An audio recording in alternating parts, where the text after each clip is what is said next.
हम अगर लोगों को देखकर जिएंगे तो कभी जी ही नहीं सकते, हम जी ही नहीं सकते।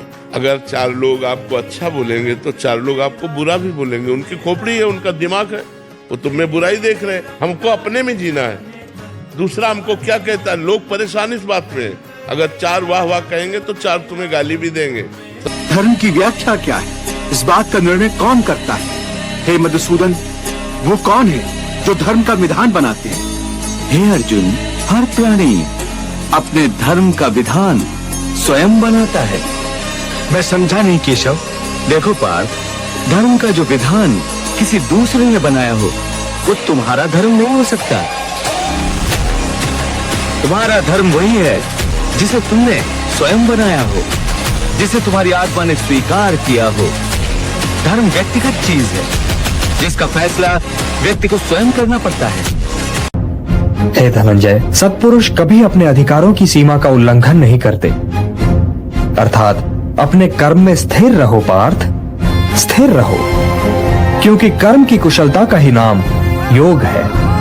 और योग क्या है केशव? वही तो बता रहा था पार्थ। बुद्धि युक्तो जहातीह उभे सुकृत दुष्कृते तस्मात् योगाय युज्यस्व योगः कर्मसु कौशलम। योग कर्म का कौशल है, मोह का त्याग कर्म का कौशल है, मोह से मुक्त होकर अपने कर्तव्य का पालन करना कर्म का कौशल है। सफलता और असफलता दोनों ही में समान रहना कर्म का कौशल है।